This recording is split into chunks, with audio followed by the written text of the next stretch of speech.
politik itu pasti hanya kaum laki-laki yang menjadi variabel studinya, sedangkan kaum perempuan terkadang itu dinomorduakan.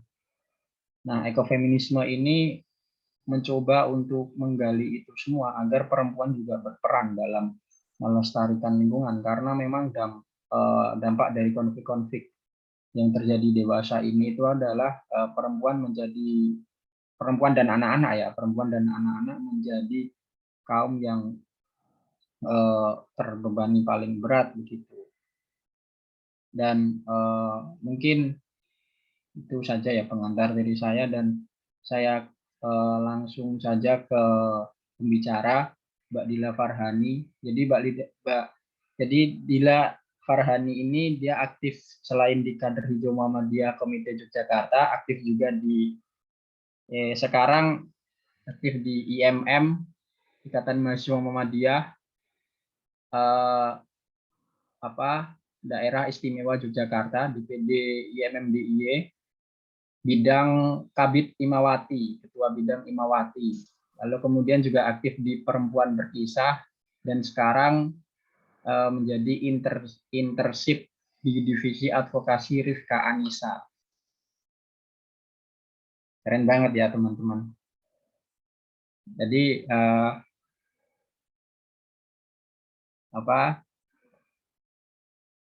untuk waktu dan tempatnya kepada Mbak Dila saya persilahkan.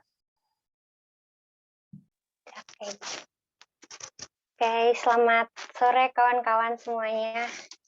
Selamat sore Kak. Iya, terima kasih banyak sudah bersedia mengisi ruang-ruang diskusi pada bulan Ramadan gitu. Apalagi bertepatan ya, hari ini merupakan Hari Bumi yang memang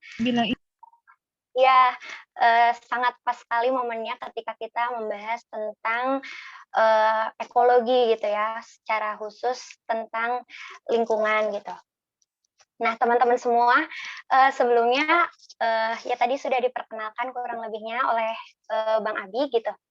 Kalau biasanya saya mengisi tentang diskusi gender secara umum dan isu-isu kekerasan seksual, tapi pada sore ini diminta untuk mengisi tentang ekofeminis. Semoga tidak mengurangi ini ya esensi, dan juga kita sama-sama belajar. Nanti mungkin kita bisa berdialog bersama terkait materi pada hari ini gitu.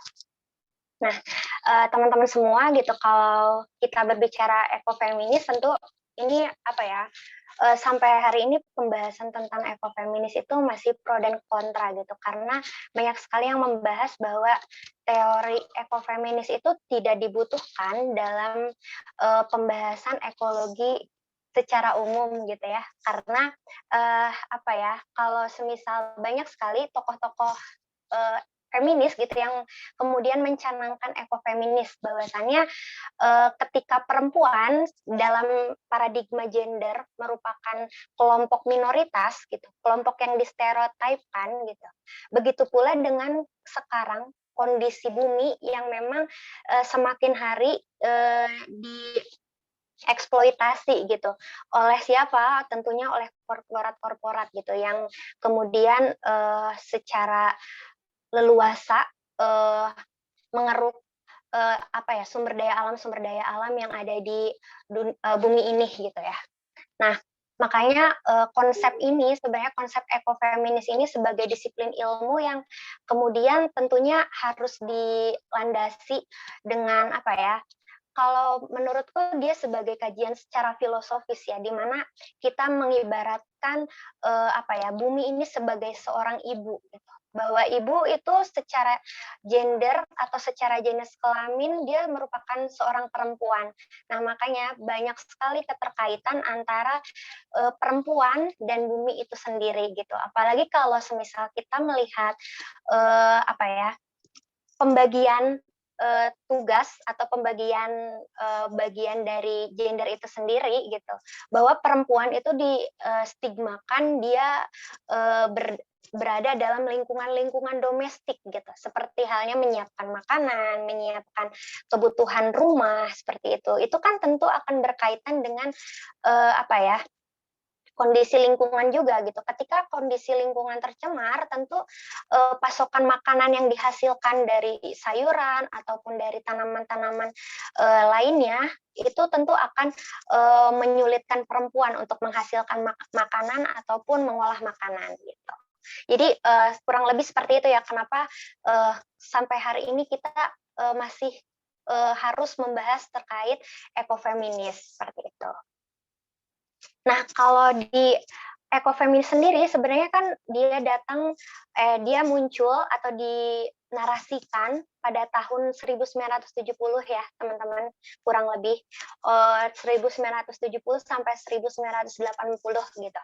Nah, dimulai dari diperkenalkan oleh seorang filsuf dan dia juga seorang feminis bernama Francis Diubong gitu kan, dia orang Europe gitu ya, yang berjudul Le Feministe ou la Mort, kurang lebih kayak gitu ya bacanya. Ya, feminis atau kematian gitu ya. Nah,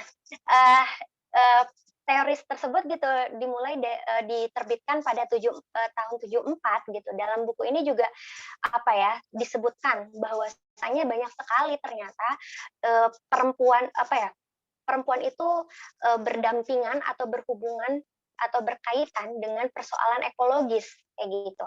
Karena apa? Ketika misal kalau semisal kita berbicara dengan kondisi lingkungan gitu, kita pasti berbicara dengan makhluk hidup. Tentu makhluk hidup itu tidak hanya manusia saja gitu, manusia yang secara utuh memiliki akal, jiwa kayak gitu dan segala macam gitu. Tapi kita berdampingan dengan yang namanya hewan yang ada di hutan, kemudian juga tumbuhan-tumbuhan yang kemudian memasok udara, yang kemudian memberikan kehidupan bagi umat manusia kayak gitu. Nah, kenapa kemudian hal itu berkaitan gitu? Francis ini beranggapan bahwa hewan dan perempuan itu memiliki irisan dalam konsep patriarki gitu. Karena kalau kita tahu kita menyebut harimau ataupun banteng ataupun hewan-hewan yang ada di hutan itu sebagai hewan yang buas gitu. Nah, konsep patriarki menganggap bahwa perempuan juga merupakan gender atau jenis kelamin yang buas, artinya dia perlu ditundukkan, dia perlu diatur, dan dia perlu dieksploitasi kayak gitu. Francis menganggap seperti itu gitu, tentunya dengan kebutuhan peradaban pada masa itu kayak gitu. Itu pada tahun 1974 gitu. Fenomenanya sudah terlihat gitu, apalagi kalau sekarang ya, tanpa kita membicarakan teori ekofeminis pun sudah sangat terlihat bahwa banyak sekali eksploitasi terhadap gender gender maupun lingkungan itu sendiri kayak gitu. Makanya ada teori ini bahwa dalam kata perhewanan itu, kata-kata buas predator itu kan disematkan ya sebagai bentuk reduksi dan negativitas atas fungsi penting gitu. Padahal mereka punya fungsi penting, meskipun mereka difrasakan sebagai buas gitu, manusia yang buas, hewan yang buas kayak gitu. Padahal mereka dalam kehidupannya punya fungsi penting. Misal harimau dikatakan hewan yang buas, di hutan dia punya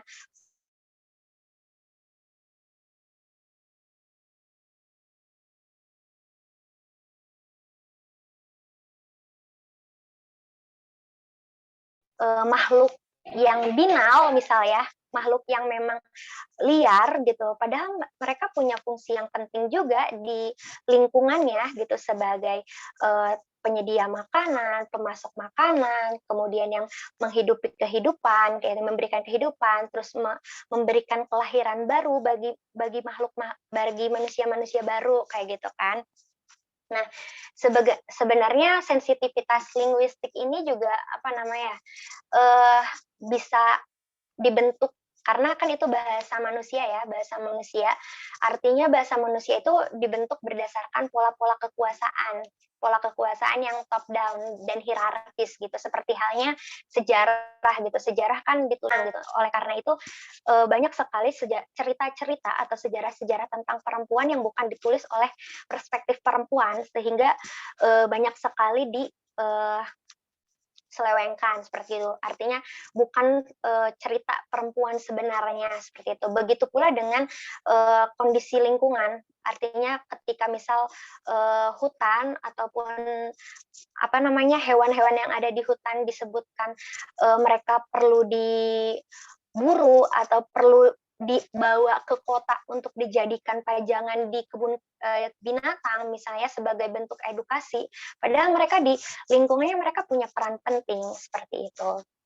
Nah, ketergantungan sebenarnya konsep ini hewan yang liar ataupun berbahaya dalam hal ini juga perempuan itu bisa dijinakan, bisa misalnya kalau semisal Nawal El Sadawi gitu ya, yang kemarin meninggal dunia gitu, dia menolak sunat perempuan gitu karena itu sangat apa ya itu merupakan penyiksaan terhadap perempuan yang sangat nyata gitu, dan itu dihalalkan oleh negara gitu.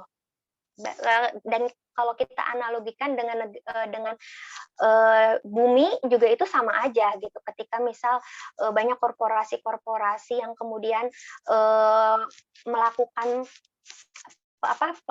pelepasan lahan kayak gitu kan, itu juga kan sebenarnya merampas hak-hak, dan itu merupakan bagian dari penyiksaan-penyiksaan yang dilakukan oleh korporat itu sendiri terhadap bumi itu sendiri. Nah, tentu kan kalau semisal kita melihat secara luas kayak gitu, kalau semisal apa ya namanya kalau semisal kita memandang perlu nggak sih kayak kajian-kajian lebih lanjut gitu, bagaimana dampak kerusakan lingkungan terkini gitu, mulai dari jejak karbon, kemudian global warming, man-made disaster, misal kayak gitu ya. Itu kan bukan hanya dirasakan di Indonesia aja, tapi di negara-negara maju yang memang dia merupakan negara-negara kapitalis yang merupakan pemberi modal terbesar di dunia gitu, dia punya laju modal yang besar gitu. Dia juga pasti mengalami apa ya, banyak sekali mengeksploitasi alam-alam di sana gitu. Dan perlu nggak sih gitu ya? Nah, kajian-kajian seperti ini gitu, meskipun sebenarnya yang melakukan perlawanan-perlawanan itu merupakan ini ya, orang-orang yang akar rumput, orang-orang yang memang berada dalam sektor-sektor tersebut. Misal aja kayak misal apa namanya, kalau kita kemarin nonton bareng film Kinipan dari Watchdog gitu ya, kita melihat bahwa banyak sekali tokoh-tokoh adat yang kemudian melakukan protes gitu, karena mereka berdampingan dengan lingkungan hutan gitu. Kemudian juga kalau misalnya Jokowi selama pandemi ini melakukan proyek besar-besaran food estate yang sebenarnya itu bukan ditujukan untuk para petani, tapi untuk mendatangkan investor dan pemodal ke Indonesia gitu. Dan apa ya lucunya, lahan pertanian tersebut digarap bukan oleh petaninya tapi malah oleh TNI kayak gitu. Itu kan sangat lucu gitu. Artinya banyak sekali ketidakseimbangan ekologi yang terjadi di dunia saat ini kayak gitu. Kalau semisal sekarang banyak sekali kemudian korporasi-korporasi yang memang sudah ketar-ketir ketakutan karena mereka merasa banyak melakukan apa ya, eksploitasi terhadap alam kayak gitu. Kemudian juga sekarang marak sekali ya bisnis karbon, dan itu diproyeksikan di Indonesia gitu. Itu kan tentu ya kepentingan-kepentingan itu bukan buat masyarakat adat atau bukan buat masyarakat-masyarakat yang ada di pedesaan maupun masyarakat-masyarakat yang ada di lingkungan ini ya, di lingkungan kota gitu, masyarakat kota kayak gitu. Nah, kalau semisal kemudian bagaimana perlawanan perempuan kayak gitu terhadap isu-isu lingkungan gitu ya. Nah, ini juga perlu apa namanya digarisbawahi bahwa banyak sekali apa ya gerakan-gerakan perempuan misalnya yang apalagi ibu-ibu di desa yang memang dia terkena isu pertambangan gitu kan, seperti di Kendeng ataupun kemarin di Jogja itu ada Jombor, kasus Jombor. Kemudian juga kalau di Wadas hari ini yang bikin kampanye aksi juga itu kan mengikut sertakan ibu-ibu gitu, para perempuan-perempuan yang memang meskipun dia memiliki tugas khusus di ranah domestik gitu, tapi mereka berani gitu untuk melakukan protes terhadap terhadap perusahaan gitu, bahwa untuk tidak mengganggu lahan mereka gitu, karena disadari atau tidak juga perempuan sangat terkena dampaknya seperti itu. Itu untuk masyarakat-masyarakat di desa gitu. Kemudian kalau misal masyarakat di kota seperti apa kayak gitu. Kalau aku saya pribadi gitu ya memandang bahwa banyak sekali para dari wacana-wacana tentang ekologi itu kemudian diaktualisasikan dalam beragam hal gitu. Entah itu dari gerakan ataupun dari lifestyle ya. Tapi kalau semisal teman-teman di kota itu lebih kalau dalam menangkap isu ekologi itu lebih ke lifestyle ya. Seperti halnya mengurangi sampah plastik kayak gitu kan. Kalau semisal di Semarang kan kayak udah ada peraturan terkait bahwa kalau belanja itu tidak boleh menggunakan kresek ya, tapi harus menggunakan tas belanja yang dari entah itu kertas ataupun kain kayak gitu kan, kayak udah membiasakan kayak gitu. Itu kan berkaitan dengan lifestyle gitu. Nah, meskipun kalau semisal kita melihat kapitalisme dalam jeratan patriarki kayak gitu, tentu kita melihat bahwa perempuan itu dijadikan objek kapitalisme itu sendiri gitu ya, dimana perempuan tuh bukan hanya dijadikan sebagai objek penawar gitu agar orang-orang mau membeli produknya gitu, tapi perempuan juga dijadikan sebagai atau dieksploitasi sebagai bahwa perempuan harus menjadi pembeli juga kayak gitu, pembeli dari produk-produk yang dihasilkan oleh kapitalisme. Itu kerasa banget karena apa? Kayak semisal contoh skincare ya. Skincare yang tadinya misal kalau perempuan hanya memakai toner dan cleanser misal, tapi kan sekarang banyak beragam gitu, kayak bahan-bahan kimia yang sebenarnya itu mencemari lingkungan juga, mencemari air gitu. Banyak sekali kayak misal retinol, kemudian serum, kemudian exfoliating seperti banyak lah ya pokoknya, kayak masker pun kan sekarang beragam gitu, dengan tawaran-tawaran bisa bikin muka jadi cerah dan lain-lain gitu kan. Itu kan sangat terlihat bahwa perempuan itu dijadikan objek kapitalisasi gitu oleh perusahaan-perusahaan besar gitu, dan tentu perlu edukasi bagi perempuan itu sendiri, karena kan bahwa banyak sekarang perempuan-perempuan yang jadi influencer gitu kan, untuk dijadikan bahwa ayo membeli sebanyak-banyaknya kayak gitu kan. Itu juga sebenarnya harusnya menjadi gagasan baru untuk teman-teman yang gerakan yang berada di tengah kota gitu ya, untuk kemudian memberikan bukan protes, semacam antitesis terkait dengan produk-produk yang dijual dikhususkan untuk perempuan. Meskipun produk-produk tersebut sekarang nggak hanya digunakan perempuan ya, tapi laki-laki aja gitu. Cuman secara gender minoritas tentu itu ditujukan kepada perempuan gitu. Tentu pun selain skincare, misal fashion gitu. Banyak sekali memang sampah fashion yang dihasilkan gitu ya. Aku kurang mengetahui per tahunnya di Indonesia sendiri berapa banyak menghasilkan sampah fashion gitu. Cuman banyak juga sekarang aktivis-aktivis yang mencoba untuk melakukan daur ulang terkait sampah fashion gitu. Meskipun itu bukan untuk kalangan orang-orang yang ada di desa gitu. Itu dikhususkan untuk kalangan-kalangan mereka yang memang berada di lingkungan-lingkungan misal kayak model, kemudian artis, kemudian juga orang-orang yang memang berada di tengah kota kayak gitu. Cuman bagiku gitu, ketika perjuangan perempuan entah itu misal di pedesaan ataupun di kota ataupun di luar negeri sekalipun gitu, ketika memang mereka punya concern dalam mengawal isu-isu ekologi, itu tentu perlu diapresiasi meskipun gerakan-gerakan tersebut masih berawal dari lifestyle aja, misal mengubah pola pola pola belanja ataupun misal pola kehidupan yang memang mengurangi plastik ataupun mulai menanam di rumah seperti itu tidak dijadikan permasalahan selama kita punya paradigma bahwa kita masih punya harapan untuk memberikan yang terbaik untuk ibu bumi itu sendiri kayak gitu.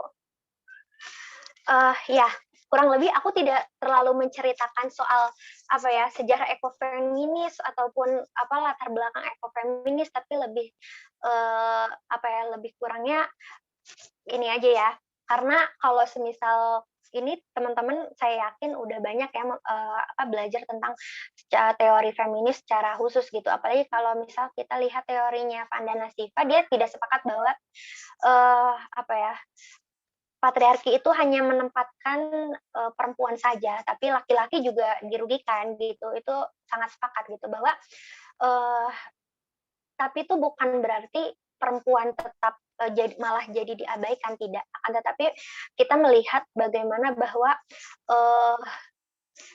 kalau kita berbicara gender, kita membicarakan soal isu-isu kelompok-kelompok minoritas gitu. Begitu pula dengan kalau kita hubungkan dengan ekologi, tentu kita melihat bagian-bagian yang menjadi bagian-bagian yang sangat dieksploitasi, entah itu tambang, entah itu sawah ataupun perkebunan ya, ataupun misal hutan secara khusus yang memang merebut ruang hidup masyarakat adat secara khusus seperti itu. Kurang lebih dari saya. Nanti kita diskusi aja, entah itu tanya jawab ataupun teman-teman ada yang mau memaparkan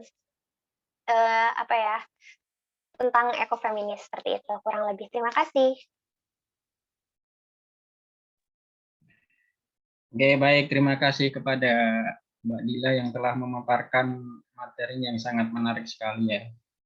Jadi ada beberapa poin yang bisa saya catat di sini, bahwasanya ekofeminis ini itu landasan filosofisnya itu mengartikan bahwasanya bumi itu diartikan sebagai seorang ibu atau seorang perempuan yang mengayomi tidak hanya umat manusia ya, tetapi alam semesta ini. Dan narasi ekofeminisme ini itu munculkan di tahun-tahun 1970-an sampai 1980-an. Namun perempuan ini selalu menjadi kaum yang terpinggirkan begitu, yang terasingkan, ternomorduakan dikarenakan adanya konsep patriarki yang menganggap bahwasanya perempuan itu diandaikan atau diibaratkan sebagai hewan buas, yang mana hewan buas ini harus ditundukkan oleh menurut konsep patriarki begitu. Lewat apa? Lewat berbagai tulisan-tulisan sejarah, misalkan tulisan historis tentang perempuan, di mana yang menulis tentang sejarah perempuan itu bukan perempuan itu sendiri, tapi malah kebanyakan adalah kaum patriarki. Kebanyakan itu kaum laki-laki begitu. Dan menarik sekali kalau bicara soal perlawanan perempuan di Indonesia itu sekarang ini kan kita mengenal, mungkin teman-teman udah pernah mendengar soal perlawanan ibu-ibu kendeng di mana di Jakarta yang mengecor kakinya itu Kartini Kendeng, di mana perlawanan perempuan sekarang ini itu mengalami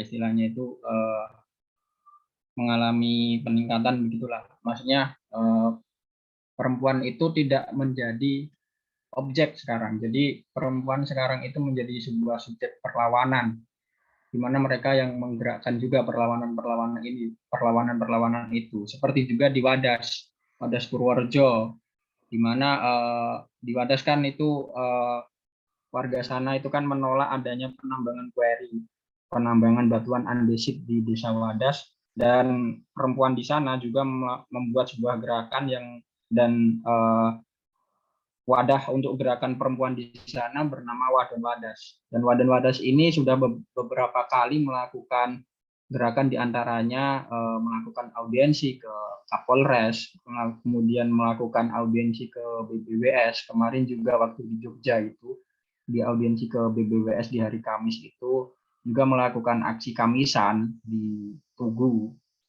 Dan gerakan-gerakan semacam ini kan artinya perempuan juga bisa begitu untuk melakukan sebuah perubahan di masyarakat gitu, perubahan sosial.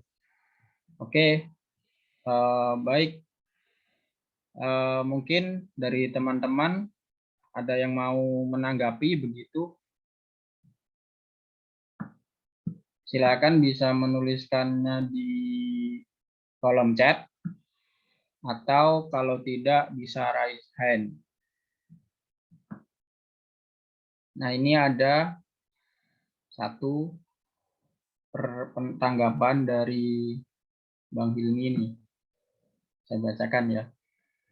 Menurut Dila, apa saat ini ekofeminisme masih tajam sebagai salah satu pisau analisis masalah lingkungan agraria? Itu pertanyaan yang pertama. Kemudian yang kedua, apakah ada bias di dalam ekofeminisme sebagai sebuah konsep yang kemunculannya terkait latar kebudayaan tertentu?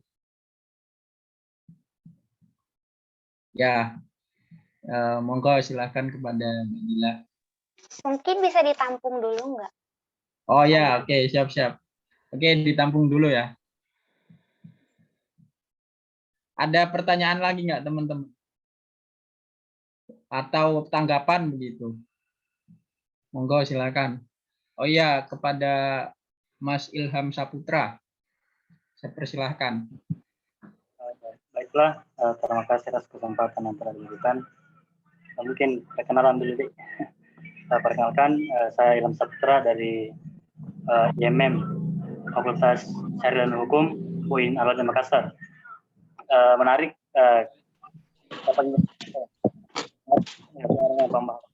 sore kali ini mengenai feminisme.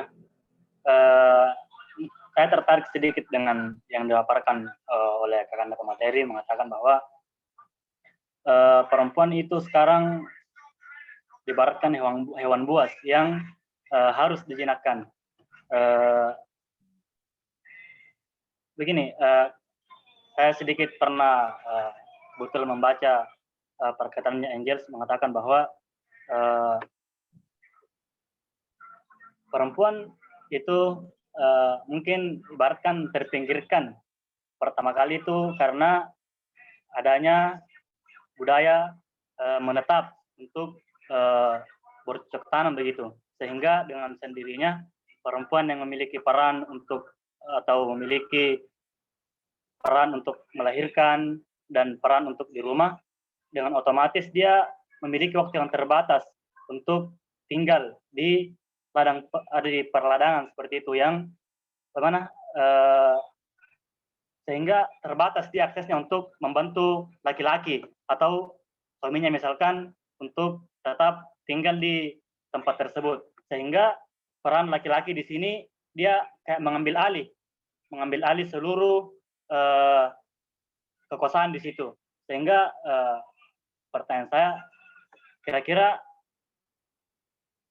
sebenarnya solusi seperti apa yang mungkin bisa diberikan Kakanda pemateri untuk paham-paham seperti ini, sehingga mungkin tidak ada lagi paham bahwa perempuan itu didiskriminasi, misalkan perempuan itu dinomorduakan misalkan, seperti itu. Mungkin ditangkap substansi pertanyaannya, Kak. Oke, baik, terima kasih kepada Mas Ilham ya. atas pertanyaannya. Mungkin 3 pertanyaan dulu ya. Jadi di kolom chat ini ada beberapa yang sudah bertanya begitu. Tadi yang pertama adalah dari Bang Hilman